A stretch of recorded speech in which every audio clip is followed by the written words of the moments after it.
it really is the city of tomorrow, which is great.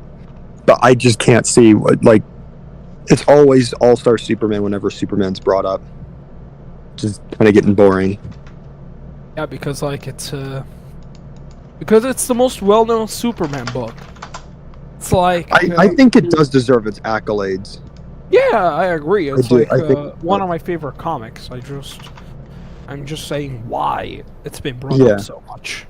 It's kind of like Ultimate Spider-Man, or or Dark Phoenix Saga, or what was like the Avengers equivalent of that? I would say the Busick run, but let's say New Also Avengers. Bendis. Yeah, New Avengers. I'll say New Avengers. Yeah, New Avengers, Fantastic Four by Hickman. You know, those books that aren't necessarily the best ones, are just the ones that are more well known for being the best. Right. There's a few other ones. For example, Wonder Woman, Historia, the Amazons. Right. What story? The book is called Wonder Woman Historia, the Amazons. Right. Ooh, heard that one is really good. Solid. I heard it was solid, but again, I don't read Wonder Woman. The Authority, it's like, well, no dur. Green Lantern Earth one, good. But for the rest of the DC slate, they're saying Batman by Grant Morrison. When they said Damian, I can't help but to think, no duh. Booster Gold 1986. Supergirl Woman of Tomorrow, excuse me. I'm gonna keep it real. They kind of just flat out said that's what it's gonna be. Yeah, like, has anyone here read this book? No, I have not. But I heard it's really good. Yeah, I've heard too. Like, I actually just want to check it out. Yeah, exactly. And then they said Saga of the Swamp Thing. So the Alan Moore stuff. Welcome. Personally, I don't. The one that caught me off guard was the Frankenstein thing. I don't really buy it. All right.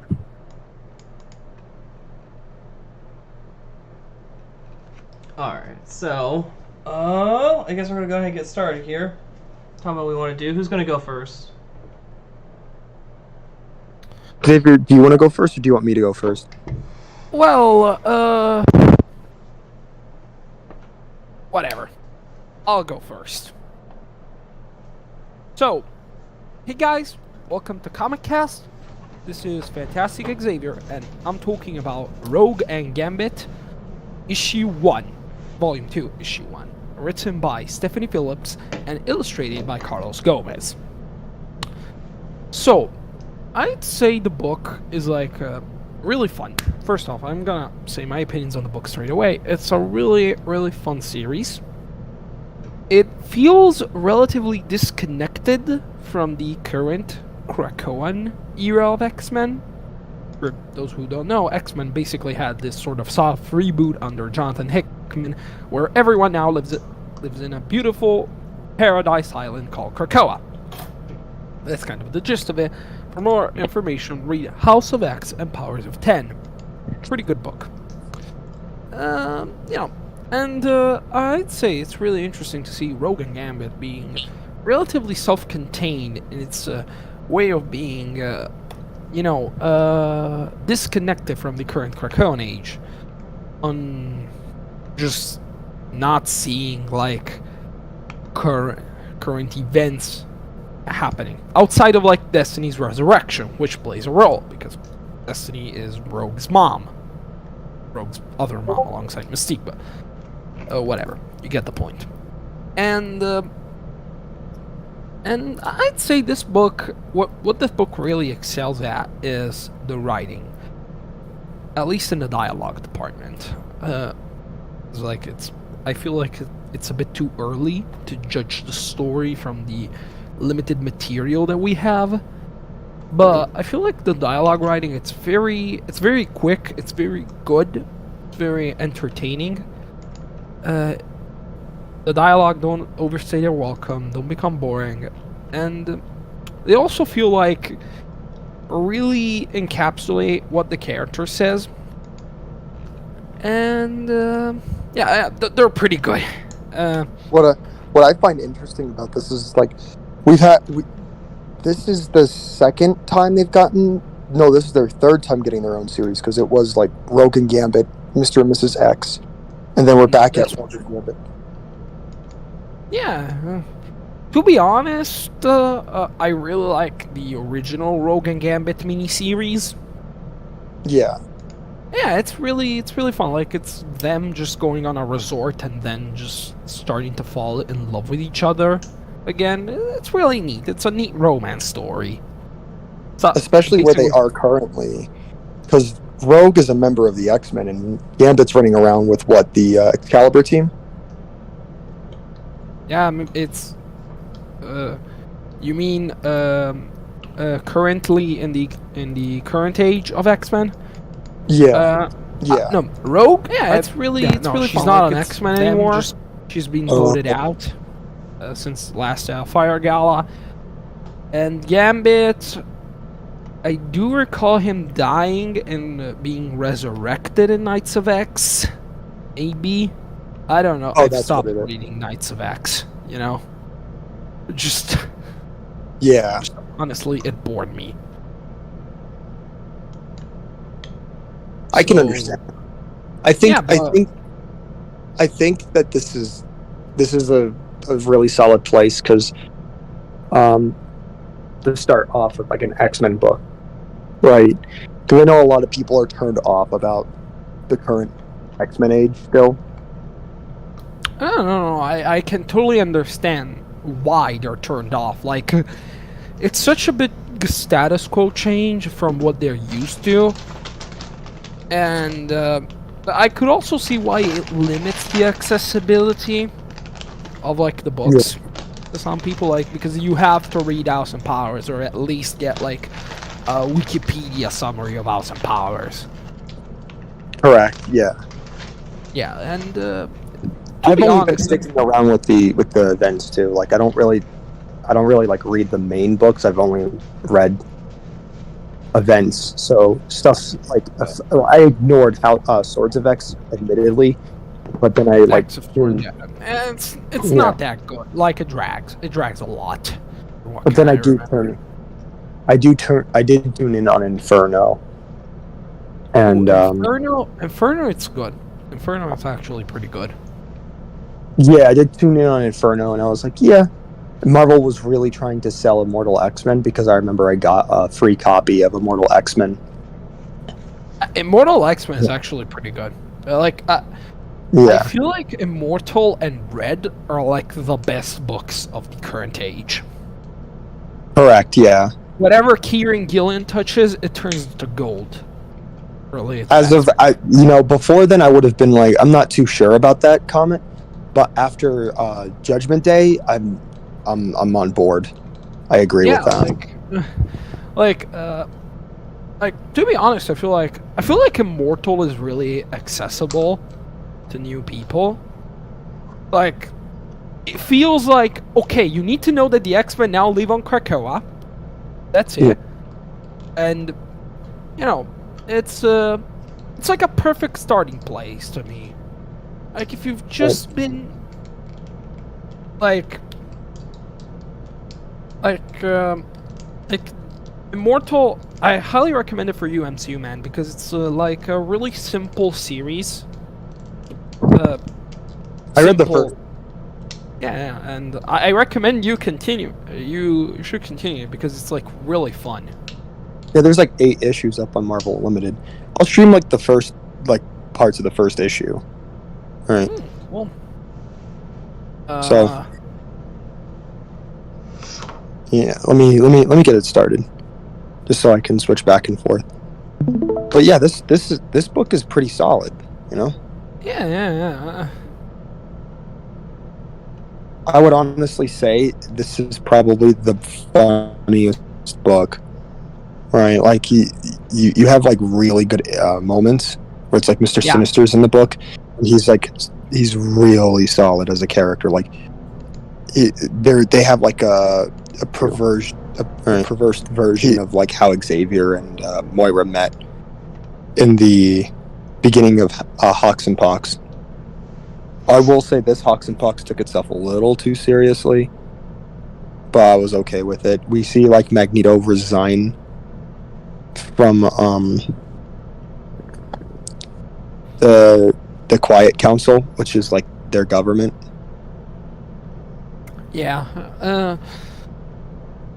To be honest, I feel like Gillen's, best, strong suit is like character interactions.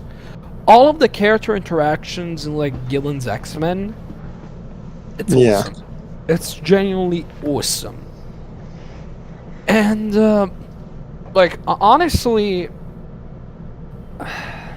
I really recommend you continue the series, at least on what it's up to on Marvel Unlimited. It's like a really great read. I can see that, yeah. And also, once you get around to, you should read like Sins of Sinister, Immortal X-Men, because it's like all. Ooh, the issue 8. Oh my god, it's so good. Yeah. It's so it's Mystique and Destiny. For those who don't know, Destiny is Mystique's wife, who was brought back to life after the Inferno event, and they're basically Sherlock Holmes and Watson. Yeah. Like I think like on page 10 or something, you'll see that. Yeah. Yeah, it's like it's honestly issue 8 might be the best issue of Immortal, just because of how, just because it's fun. Maybe it's because I kind of read it the same time I was reading Sherlock Holmes, the first Sherlock Holmes book. So like it was a bit before it, but yeah, it was genuinely neat, seeing the Sherlock Holmes reference.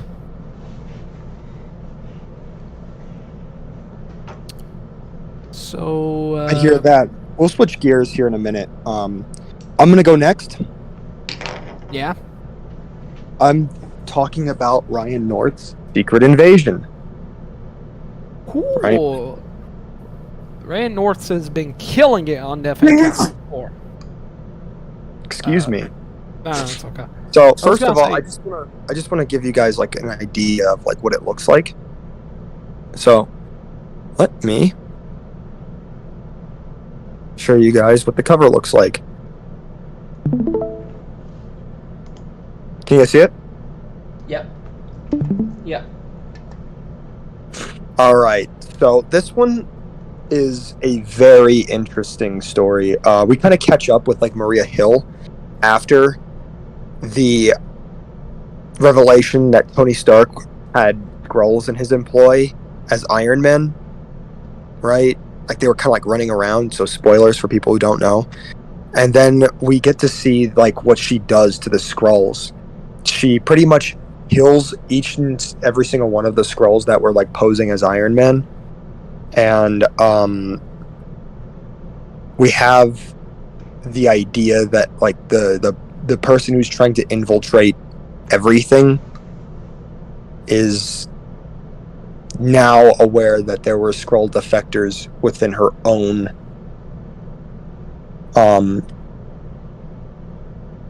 mission, as it were, right?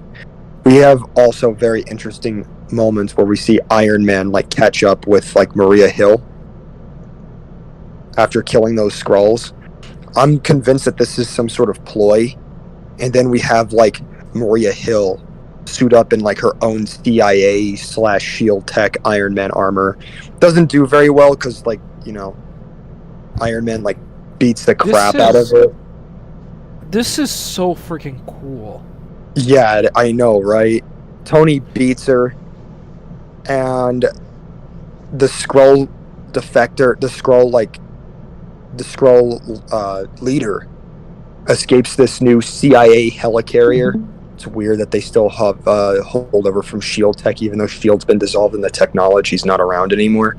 But it's just a case of the writing, which is something I can ignore because I'm enjoying the story so much, right? And then they get into, a point. Sorry, I was gonna joke about how continuity. I don't feel it's okay. that important.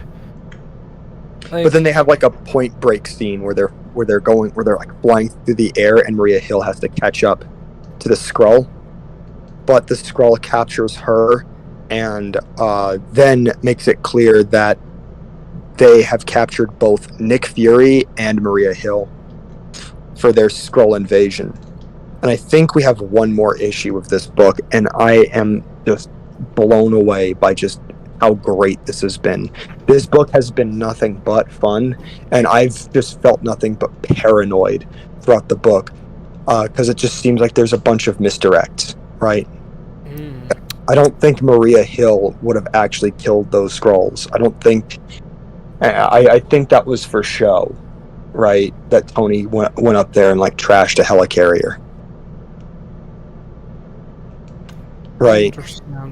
Yeah. So I really dig this series. If I had to give it if I had to give it a scale, a grading scale, I would say this book is great. And I know it's underappreciated because I'm always finding more copies of it on my comic book shelf. Seriously, give it a chance. Not enough people are talking about this one. Yes, once it comes out in trade paperback, I'll buy it. Yeah. Because I am trusting Ryan North with my life, especially after that incredible Fantastic Four run he's doing. My God, Ryan North's run gets the Fantastic Four, gets how comics are fun and why they should be more accessible. My God. It's one of question. Sorry, you go, Xavier. No. Just want to say top 5 best ongoings I'm reading right now. Just saying. Yeah.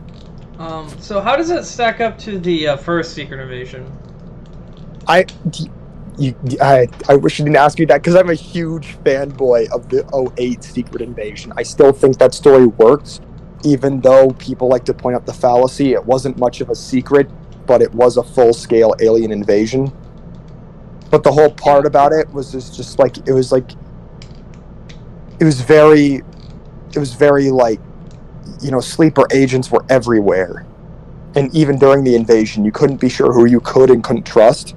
And by the end of the story, there's a really solid situation that goes down with the Skrull invaders and the heroes of Earth. The Avengers show up and then they expose every Skrull on their side and everybody else's side too. This one stacks up pretty well. I would honestly say this one feels more like what people complain about what the first Secret Invasion didn't do. This one feels like it's more of a secret, right? They actually are fighting a secret invasion. Yeah, it's they don't know that they're being invaded, or their invaders are a lot more lucrative in how they fucking operate. Yeah, they don't know that. They don't know, and it's there's 10 Nick Furies running around, right? And then they're oh God, but which one is the real one, And I think that's a testament of how the book works this time around. I feel like Ryan North just made the concept better. So if I had to say how it stacks up to each one, I would say this one is a better version. No meaningless character deaths, and Ryan North pretty much cuts out comic tropes where characters are captured and that's where they stay throughout the rest of the book, right? Yeah. I think it's really solid. So you'd say the first Secret Invasion, it's more the blockbuster comic book event version, while this one it's more the artistic, actually indie book version of it. I'm saying yes. the sense Yeah, of. no, that's okay. No, Zero? that's exactly what it is. I feel like that's what it is. The Secret Invasion '08 is a fun SmackDown brawl in like the Savage Land of New York that features everybody in the Marvel universe. That was Earthside at least. Even characters that were like cosmic had felt the effects of Secret Invasion. That was the universe Okay, spanning you've event, convinced me to read it. You've convinced me to Yeah. read it. which is I why I cannot liked it so much. Yeah, Yeah, I cannot wait to reach that part of the series, that part of like Avengers in like my Bendis Avengers reading that I'm doing. Yeah. I'll complete in like 2026. How slow I'm moving, but like, yeah, I am going there, guys. let's go. So, with that being said, are you guys ready to move on to Rocket? Yeah, sure. Yep.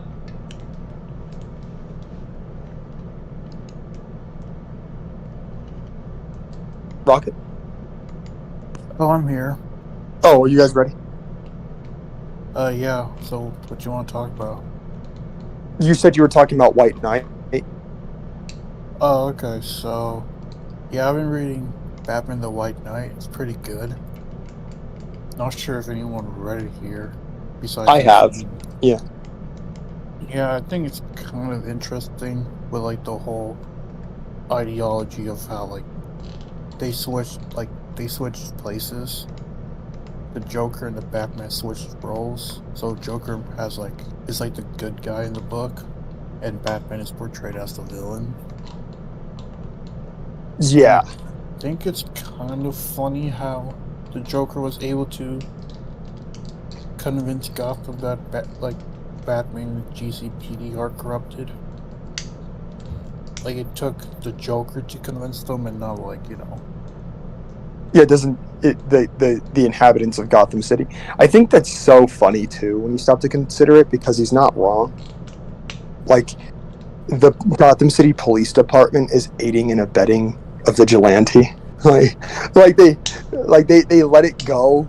They actually work with them, but then they kind of give it excuses by saying like, "Oh, he's a consultant," or they deputize him. Right? To where it's just like, yeah, you could see how that kind of makes Batman's actions a little bit more morally gray, right? But I think the cool thing about it is just like it's a pretty cerebral Batman book, right? It sounds pretentious, but it is what it is. It feels like Batman. Okay. It feels like Batman has gone too far, and there's a reason why he goes too far, but it's just so interesting, right, to see like the Joker call out how Gotham City really works, and it's just like, even in a state where Batman is in Gotham City, it's not much better, you know. Oh, that's interesting. I'm not as big of a DC guy as I am a Marvel fan, but like this book sounds great. What'd you Yeah, think of so- what'd you think of the character designs, Rocket? I think they're pretty good. To be honest, when I first saw the cover, like the main cover, it looked like Batman had grown a beard, but that was just, I guess that was the coloring of the Yeah, book. the shading, the shadowing. Yeah, it does look like he has a beard. It's kind of funny. What do you have against Batman growing a beard? I mean, there's something about, it's just, I like to see that, smooth Batman chin. It just seems very weird with him with a beard, and the cowl just doesn't seem to mix right. Superheroes look cooler with a beard. I don't know. I like Batman with a 5 o'clock shadow, but like, Yeah. what were you saying, Rocket? Yeah, I thought the art style was pretty good at some parts, and then kind of looks pretty wonky. Yeah. Yeah, I agree. I don't like Batman's design in that book. I love the book, I just don't like the way Batman looks in it. Yeah. So, an oral synopsis is that, I'm not sure if this is a spoiler or not, but the Joker has become sane. He's like Jack Napier now. That's what they call him in the book. And he's basically playing Batman's role. So that's why they call it the White Knight, because he's like the new Batman, but he doesn't wear a bat suit and goes around beating the shit out of people. Yeah. So I he's feel like like the story Batman worked. according to Twitter. I think, yes, that's exactly what he is. Because it's like Batman only beats up bad people in poor neighborhoods, and that's why we rich people who do insurance scams benefit from Batman trashing neighborhoods. Yeah, tell me who's like a really big villain of Batman. You know, a certain Joker. a certain Oswald, if I recall correctly. But maybe it's just me, but you know, this guy, this certain Oswald. You know, how is he financially? He's pretty well off, but that's like Yeah. dirty. That's like blood money, though. Yeah, but Even though I understand where you're Bat- going with the argument. Yeah. yeah, like saying Batman only beats up poor people in bad neighborhood is like, it's like a really reductive argument, if I can say that. I think So, that like- I agree. Yeah. Yeah. Like, I think it takes away rather than it gives, because it's just like, well, okay, he doesn't really get the places that he gets to beat the Joker up in, right? He doesn't get to pick the places, but it is kind of bad that he is, you know, blowing over construction sites with the Batmobile, right? yeah. But yeah, Rocket. What else did you think of it? So I'm like halfway there, where like the Joker pretty much called a villain's like meeting, and I think he has like control of them. I don't know what he does, but like he does something to control them. Yeah, I know what you're talking about. And yeah, I'm halfway there. And I also do like how he portrayed Harley Quinn in terms of that she's not like super crazy, that she has some sort of morality. For instance, she pretty much confirmed that when Joker kidnapped Jason, she was like, "Oh, you have gone too far, right?" Right. And pretty much called Batman for help. So it's pretty much giving her more of a character than just being, like, you know, the typical crazy person. It's like crazy. Yeah. Especially in this universe, because in like later Batman installments with Sean Gordon Murphy, you start to understand one of the things that they do is that apparently Jason was the first Robin, and then Dick was the second Robin. Mm-hmm. Which is like really, it's like they don't get it. Like, why would Bruce do that if the first time it didn't work? Right. Later books kind of have, in my opinion, the idea kind of falls apart. Right, where it's just like, I get you're trying to like shed a light on Batman, where it's just like sometimes fighting fire with fire doesn't really make everything better. Yeah. Right. Well, on the same token, it's just a little like the idea that he has, it's interesting, but it's kind of stupid still. Mm-hmm. Sean Gordon Murphy had like, he really knows how to make White Knight work, though, especially with like Nightwing. But there's a lot of B-task characterization in White Knight, like, as Dick is pretty standoffish to Bruce. Right. I thought you were gonna say that the entire book has a lot of TAS characterization. You know? Oh no, they have a lot of TAS characters in it too, like the ventriloquist. But some of them die. Like Bane gets beheaded in like I think the sequel.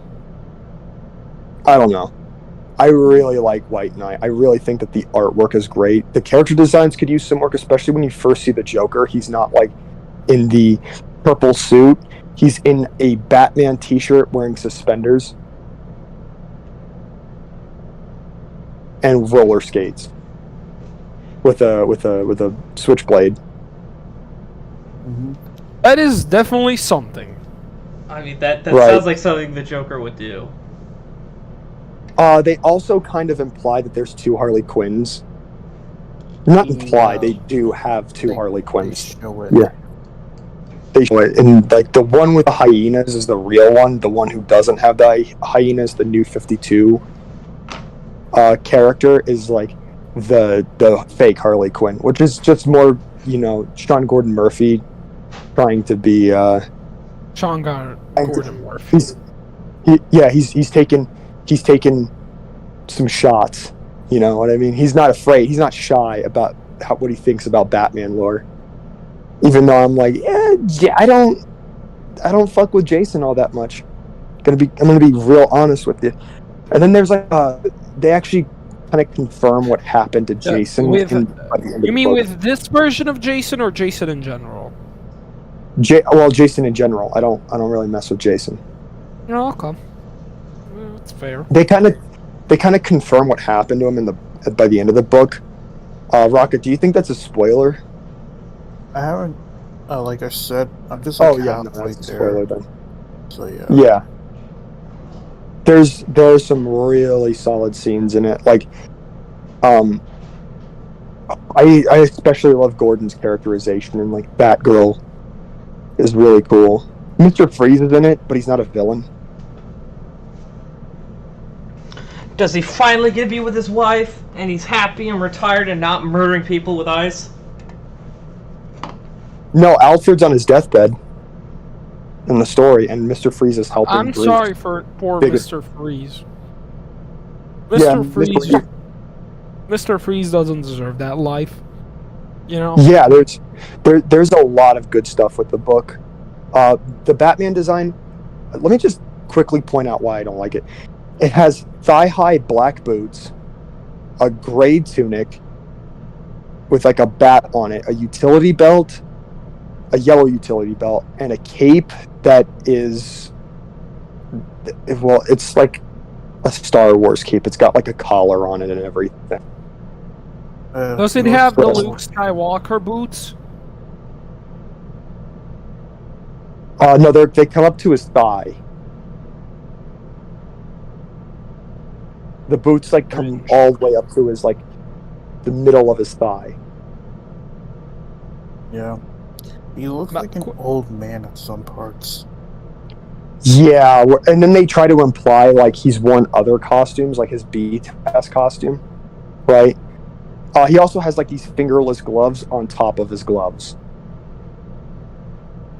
Is this book like sort of a unofficial TAS sequel?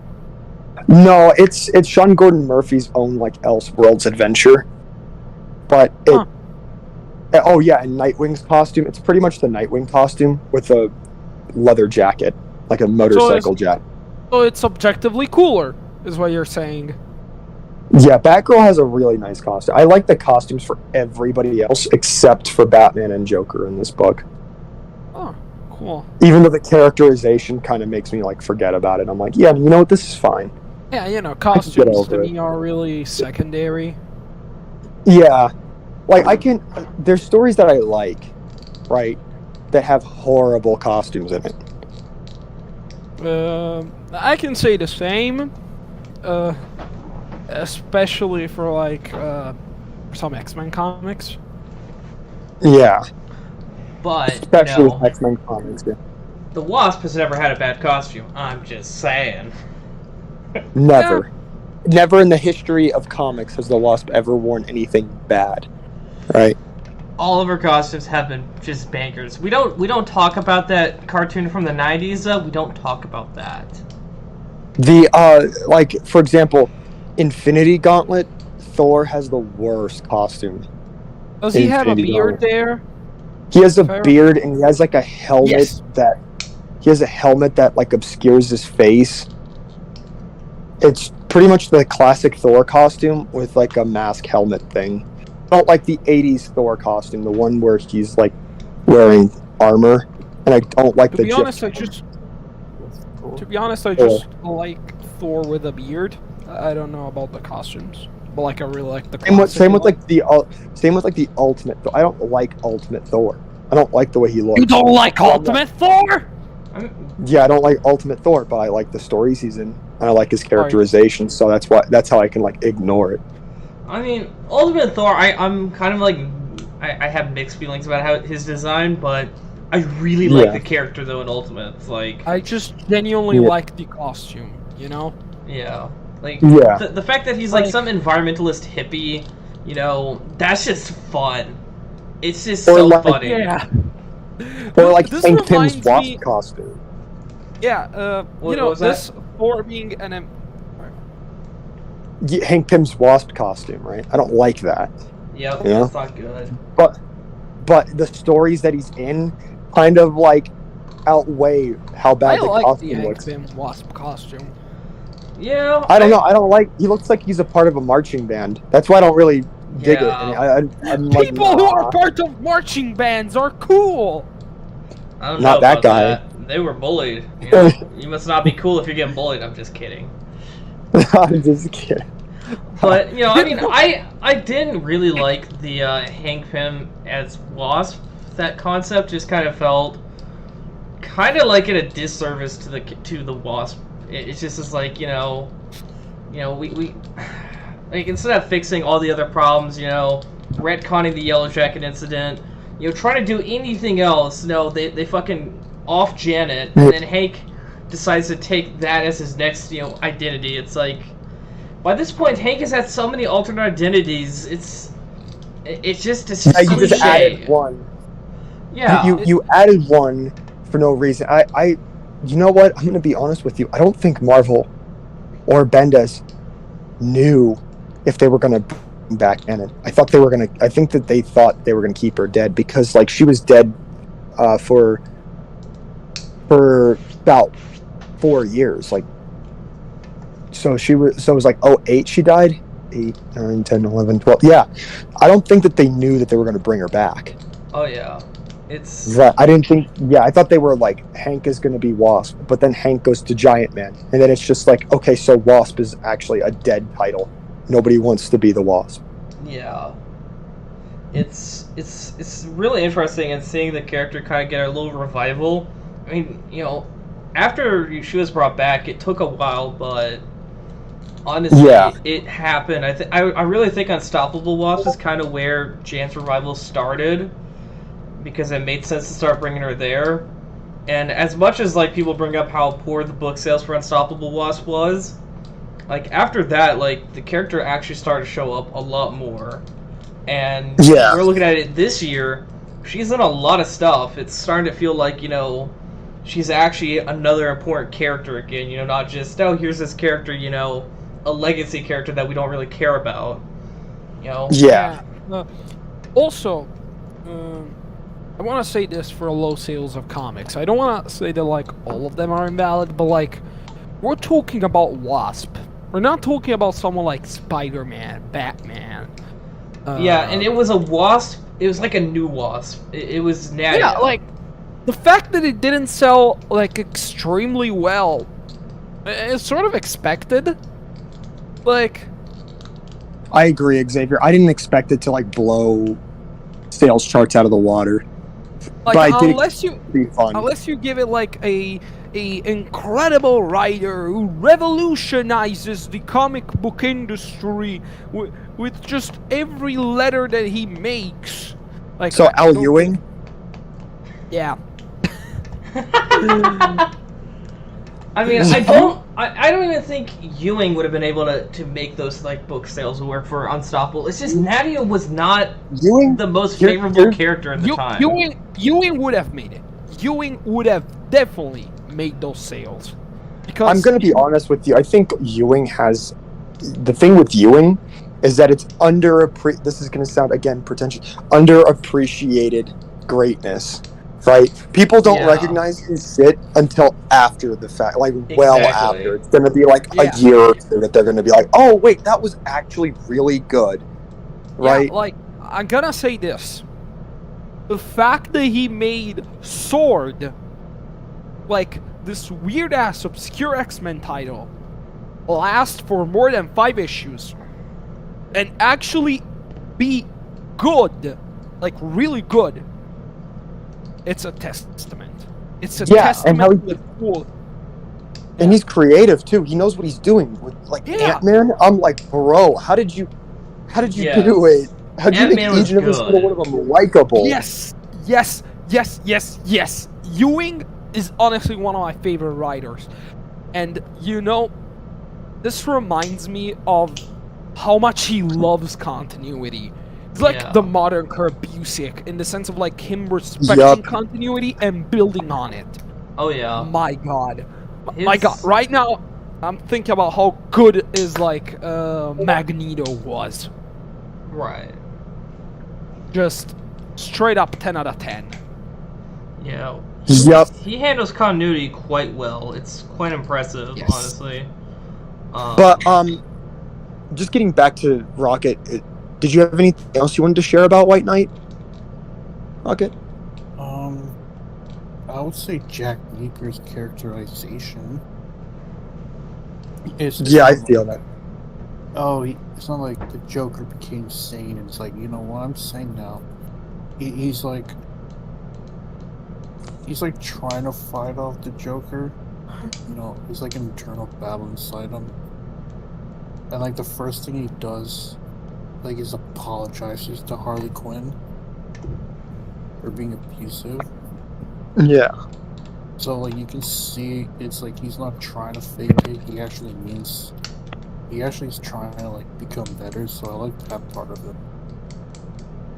Yeah, it's just like the question of the story is, can the Joker redeem himself, and can it last? And the answer is, well, actually, you haven't read the end of it. I won't spoil that. But you can say the answer is you're gonna find out at the end. Yeah.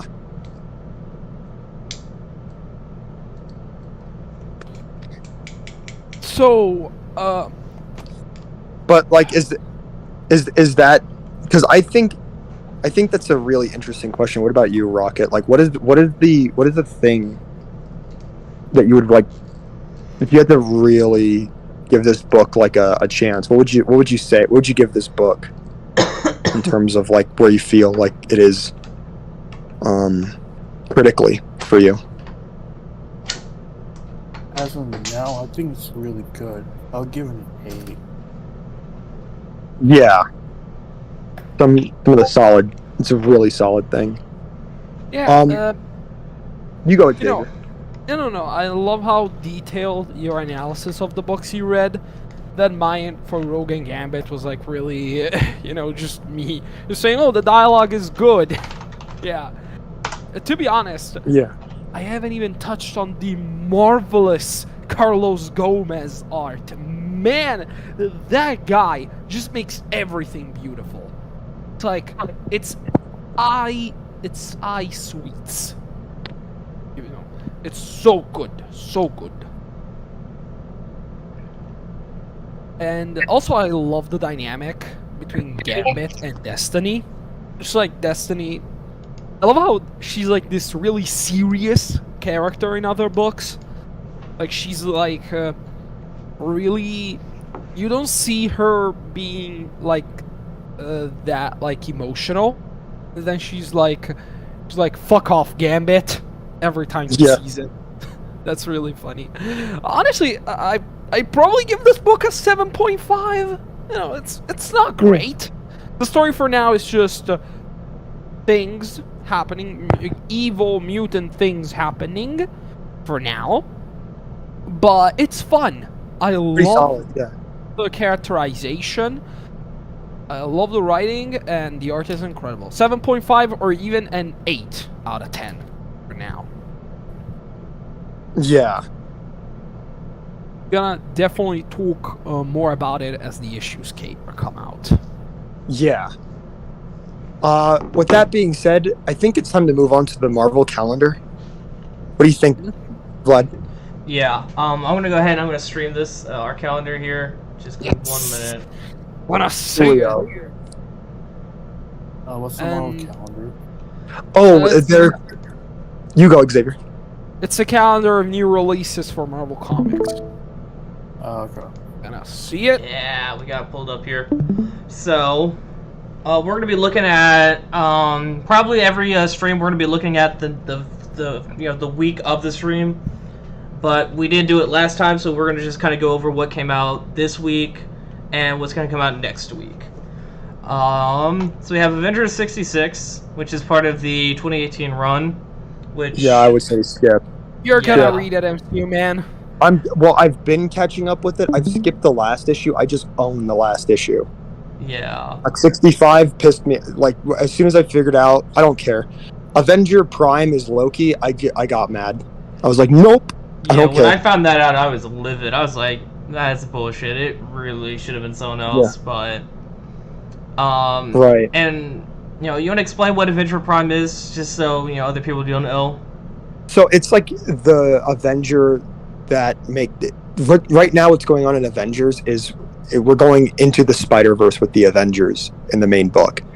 It's the So there's John multiverse. Mulaney. There's a bunch of different Avengers from different multiverses. So like Captain Carter and like Black Widow, but what if she was War Machine? What about a slave Captain Marvel? Stuff like that is like going on right now in Avengers, and they're pretty much Sounds fighting like a a book. multiversal.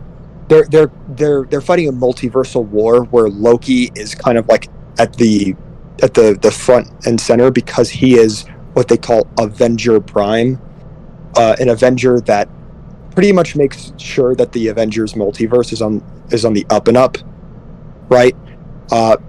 It's a little boring. We'll get through it. Yeah. I'm really excited for Jed McKay's Avengers, though. I am too. Yeah, I will Yeah. say the best part of it, we got a Jane Foster with wings, so, Yeah, we know how you feel And about we got that. Deadbot Thor. Yeah, we got Dadbot Thor in one as well, so, if There's Dadbot some Thor's really your thing, cool shit. yeah. There's some really cool shit, like a samurai Ghost Rider. Yes. That was cool. That was amazing. A samurai like I made a tweet about this, but it's like 80% of the run I absolutely hate. But then there's like 20% of the run that I'm like, you know what? I vibe with this stuff. It's That pretty sounds good. yeah, solid. Yeah. From what I've heard about from MCU man, like this stuff sounds weird. I want to read it. Like Yeah, I it's wanna all just over read the it to make place. fun of it. You would have fun, Xavier. I'm not gonna lie, you would have fun. Yeah, it would be fun. Like it can be fun. It's just at times it's stupid. It's not Mhm. it's not bad in a way It's where fun you to riff just, on. Is it fun to riff on it? Yeah, Yes. it is really fun. Like There's some Yeah.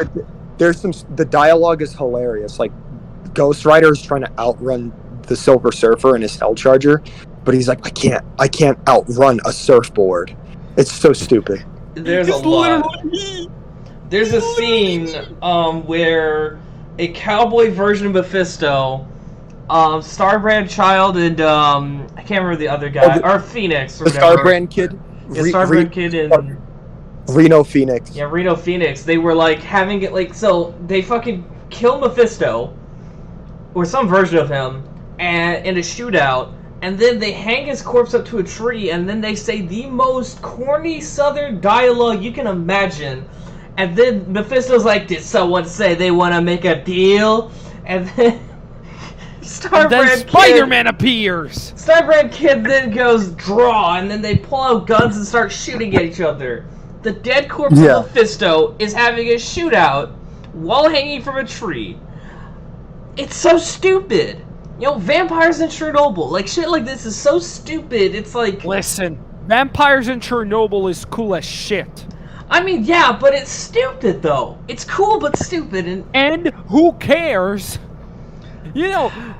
Imagine describing to people, oh, there's like this group of minority allegories and they fight a space bird. It's stupid. right? No, it's one of the more critically acclaimed books ever published by Marvel. Sometimes But here's the stupid thing, concepts though. are It cool. has like what you're talking about has like some commentary and has something to say. This is just. It's just a thing. There's really nothing that it's trying to say of substance. It's a nothing burger situation with this. He's doing it just to set up a big multiversal war with the Avengers in the forefront. That's it. Yeah. It's really like, as I said, it's one of those things where And the time he did say something with these characters was it's like, history forgets you, we know this, and then they're like, yeah, but at least you'll remember that I'm gonna come for you. yeah. Right? And that's cool. Right? That's what's up. But the rest of the book, Xavier, it's not it. It ain't it, Chief. Yeah, exactly. Let's go to the next one, right? We got we're ignoring the Star Wars and the other kind of miscellaneous stuff that isn't, actual Marvel stuff. So we have Moon Knight. Fuck, it's so good, guys! It's like Moon Knight versus vampires. And it's actually really great. Marvel's had a fetish with vampires as of late. I'm just saying. Listen, Moon Knight and Tigra vs. Vampires is actually one of the best things that has come out recently, so I'm extremely excited. Yeah. Amazing Spider-Man number 21. Skip. Can I just say 20. something? Yeah. Sometimes I feel like I should really stop reading Spider-Man and actually start reading, weird ancestral paintings on the wall. They probably resemble more Spider-Man comics than the current stuff. Yeah, here's the other thing about Spider-Man. Like, I'll weigh in on this. I really do feel like people need to step away from this book because hate reading is only giving this book more fuel. You keep buying it, you keep talking about it, it's only gonna bring this book up. Just take a break, go read another character. Yeah, like go read X-Men, which I haven't caught up on the Dugan book because. And before anybody says easier said than done, it really is. It's really easy. You can do it. Even if it's just Batman, you can do it. Yeah, I mean, you can. Sorry, you, Xavier. I'm sorry. Starting a character, if you're not an obsessive guy who's like, oh my god, I need to start at number 1. I need to go to like the first number 1 in the 60s and then go chronologically from the number 1 from the 60s to now. It's pretty easy. Just pick up a storyline that you like. Or pick up a critically acclaimed run. Like, for example, for X-Men, just pick up a random story from Claremont's time. Or pick up Morrison's run. Or House and Powers. Or Astonishing. All those really great starting points. Yeah. And I do see, the only thing I can see is where people's opinions, like they say that, don't read this run because it's bad. Or, you need to read this one because it's good. It's like, really should be your choice. It's like, I can tell you to start at the Busick run, but then there are people who's like, no, don't start at that run. Someone will tell you to start in the 60s. Most people, it's like the people who said that are cringe. It's like, it really is up to you. You just need to make sure you know what timeline you want to start on, It's like, if you want to get into mainline Marvel, like MCU, or Marvel stuff, like 616, don't start at Ultimates because that's not 616, that's 1610. Yeah. Like, I'll probably just. I usually just look at the person I'm actually talking to. Like, just to, before I think about a recommendation that I want to say to a person. For example, let's say a friend of mine. Let's call them Andrea. Anyone can be an Andrea. Let's say Andrea asks me, how can I get into X-Men comics? Andrea is like this reader of like prestige graphic novels with like really interesting authorial styles, really weird storylines, and really character-focused bits. I'd probably say to them, go read Morrison's X-Men. Start there. Let's call another person Alex.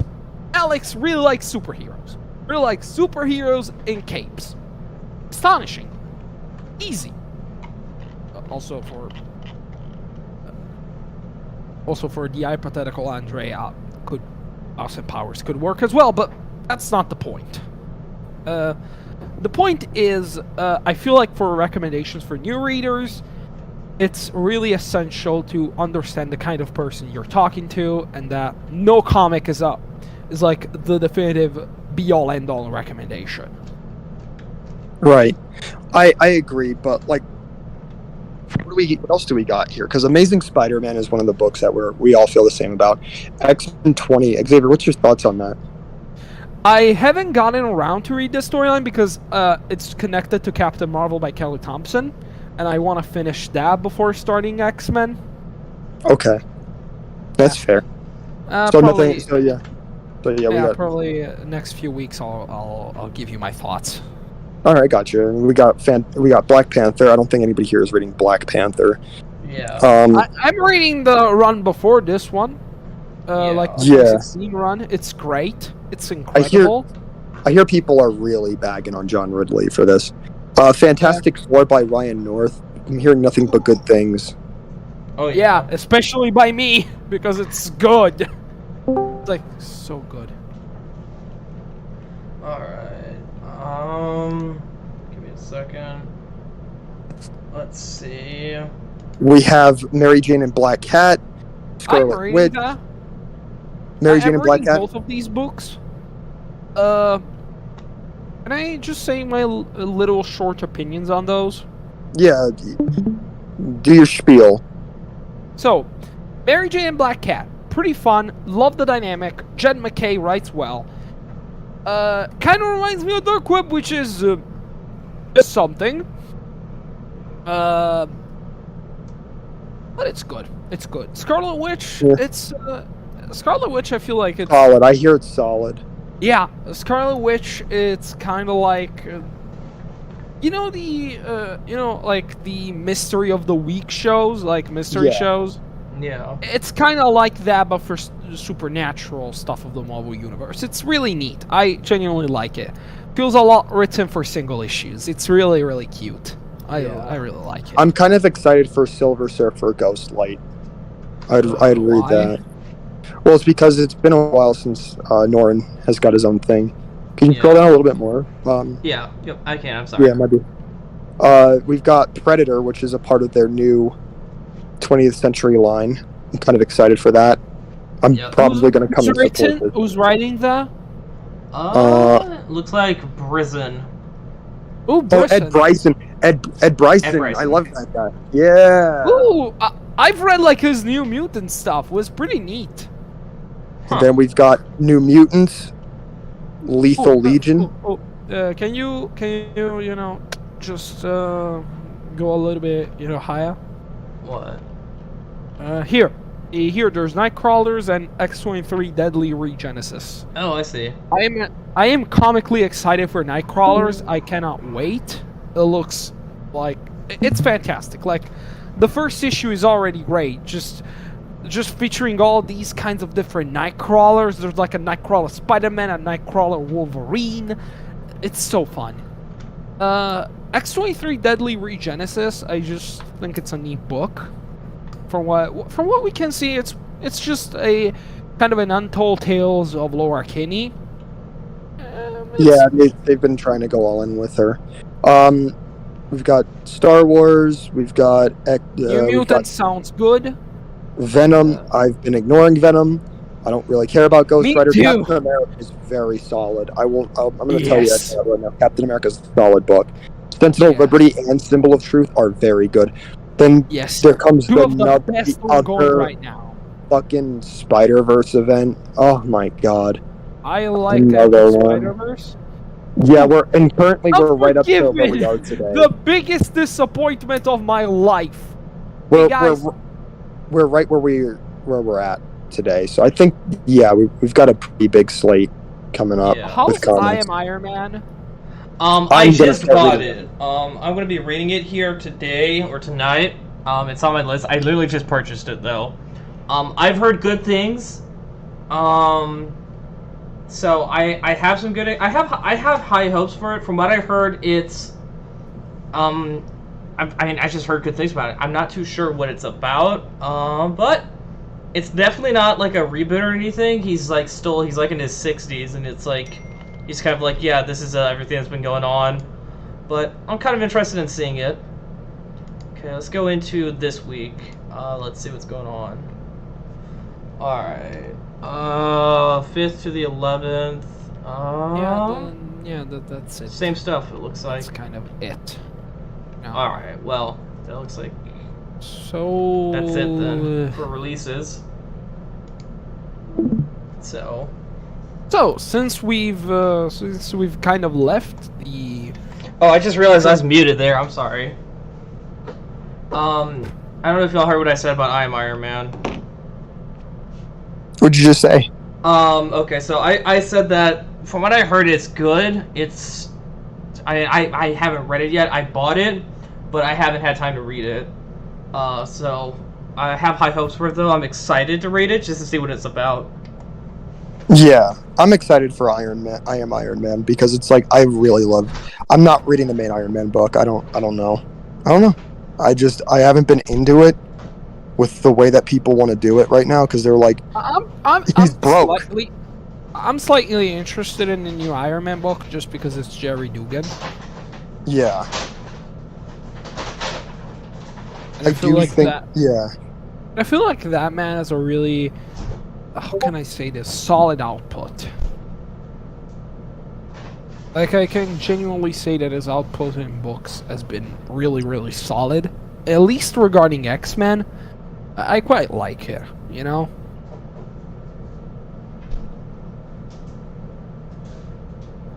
That's kind of it for my opinion. Also, Emma Frost is gonna be in issue 5, so that's pretty cool, you know?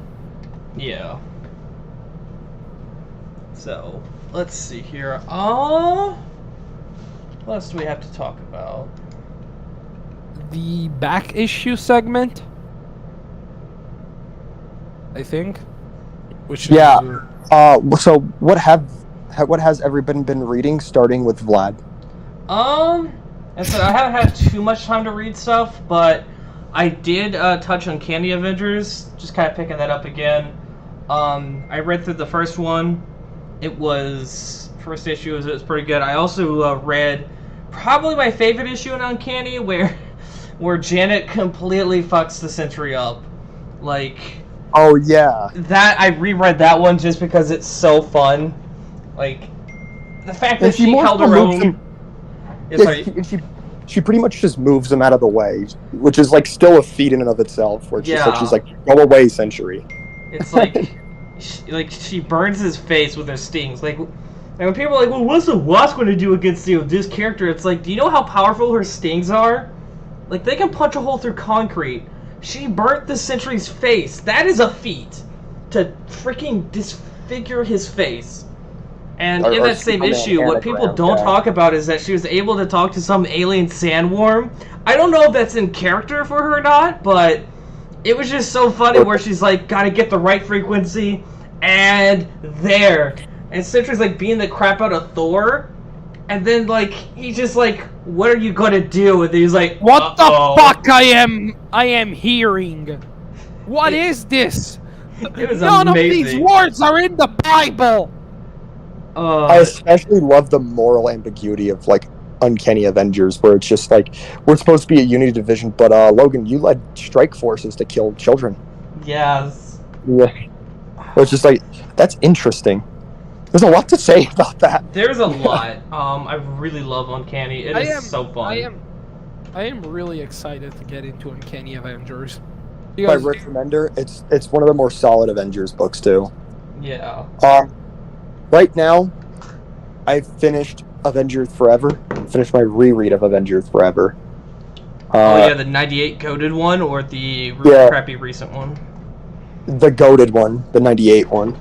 But then I've also just been starting on Contest of Champions. This is, by the way, the reason why I'm starting on Contest of Champions.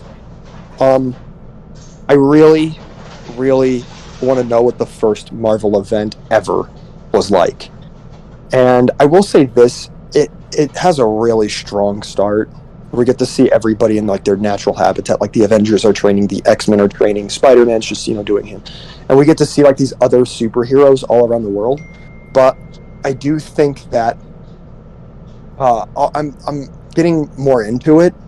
I think some of these fights are like nothing fights.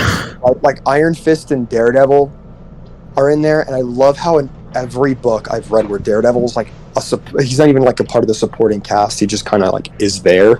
He just makes excuses why he can't work with other people because he's like, oh, you'll overload my radar sense. I'll have a sensory overload. You take out like hordes. So is Daredevil autistic?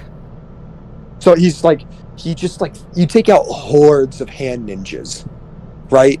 What's the problem? Maybe it's an excuse he makes up. He does make it up every time we see him anywhere with anybody else. It's just like, if the book doesn't want him to team up with somebody, it just is like, it'll hurt his senses or whatever. We don't care, right? It's so whatever, right? Fine, have it. If he wants to act like that, if you want to make Daredevil a child, cool, right? Or it's just like, ew, I don't want to team up with you because I'm only allowed to hang out with Spider-Man. So I will say this: the fight with Iron Fist is bold, right? What happens is that they get into like a fist fight, and Iron Fist is showing Daredevil respect by bowing to him, and then Daredevil attacks him while he's in mid-bowing. And then Iron Fist just backhands Daredevil, right? And he's like, hey, just because I was bowing you, just because I was showing you respect, doesn't mean that was an opening. And I'm like, get him. Get his ass. Except that Iron Fist loses because Daredevil is simply more popular. Oh, okay. Right. Invisible Woman fights Talisman. It's really... This started the long tradition of hero-on-hero fist fights. Right? Like, these SmackDowns started here. Yeah. These traditions, Yeah, where they just like, hey, let's do it. And they don't even know what they're fighting for. It's just like, hey, the Earth could be... Something could happen to the Earth. It's very unclear what. But something could happen to it. Or, we could save the Collector. Right? Oh, okay. Well, how do we know which side we're on? You don't. Fight. base. And it's just like, yo. Alright. The contest apparently is better, but that's because we've got Chris Claremont using these characters at like the height of their prime. Like there's a fight that everybody that everybody talks about with like Captain America and Black Panther fighting, where Black Panther is like Chris Claremont W. Yeah, and he's like Black Panther's like jumping around and whatnot. I will say, and that's the other thing I'm reading currently is Avengers Invaders. So those are the things I'm reading. Avengers Invaders is kind of interesting because I don't really much care for 1940s superhero teams, even though the Invaders are really another superhero team. It's really confusing if I were to get into like the minutia of it, so I'm not. But I don't normally care about teams like the Justice Society and the Invaders because I'm like, the Avengers are more interesting, or the Justice League is more interesting, right? So seeing that the Avengers, especially circa 2007-8, right, teaming up with the 1940s superheroes with like at the time it would be a dead Captain America, is really interesting. And Dynamite Comics and Marvel Comics just have like this really good art, and it's by Jim Kruger, who does the script, who wrote Marvel's Earth X, which is another thing I'm reading through. But yeah, that's everything I'm reading through. What about you, Xavier? Thanks. Recently, I've started Captain America by Ed Brubaker. I am still reading through it. I still need to finish like issue 2, but so far it's absolutely fantastic. I was going with really high expectations regarding this run. This run because everyone says it's the best thing to ever happen to Captain America. It's so good. It's a masterpiece. It's perfection. And especially since I have some of my favorites regarding Captain America, the Mark Greenwald run. Sorry for my. No, it's okay. Yeah. No, it's alright. Yeah. Yeah. So, I was going like, oh my god, this is gonna be like this masterpiece, redefining the character, and so far I'm actually like, my expectations are 100% met. Like, the art suits Captain America 100%, both in the past and the present. Cap's characterization is spot on. And his relationship with Sharon is also really cool here. They're kind of like exes. And Yeah. it's treated in a very mature way.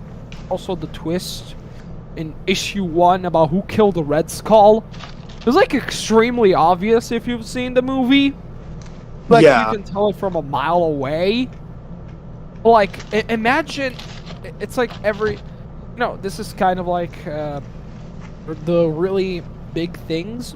Because, like, this is kind of the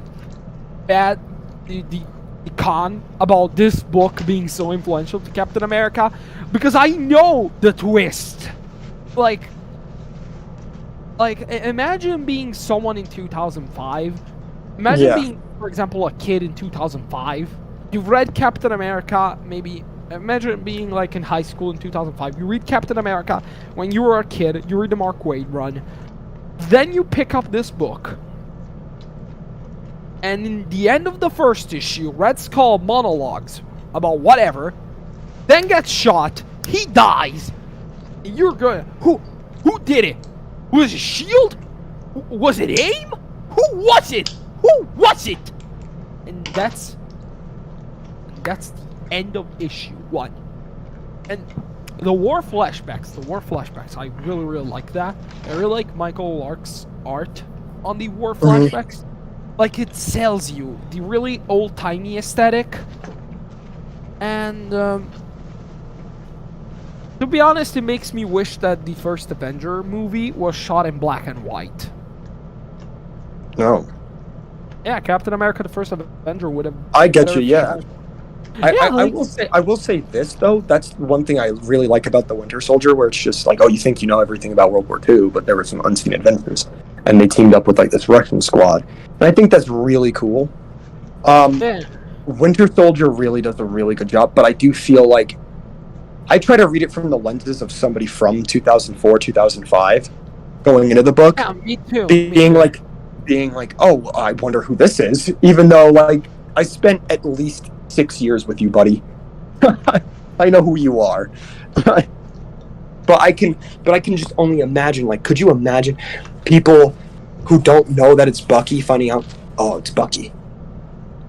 Yeah, you know? Like, not gonna lie, I wanna give this book, once I have like the second volume of the Winter Soldier storyline, I just wanna give it to a friend of mine who doesn't know about Marvel. I just wanna see what their reaction is gonna be. Yeah. Like I just wanna imagine. This is why I say ignorance is bliss. Right. Yeah. What about you, Rocket? Do you have anything going on? Yeah, I haven't really read anything because of work.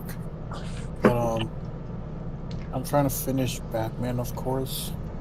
And I'm trying to start getting into, this Avengers book I have. What is it? Behold the Vision, I think. Something like Cool. that. Pretty classic. Yeah. You're reading the Roy Thomas era. That's some solid stuff. Ooh, planning on getting into that, to be honest.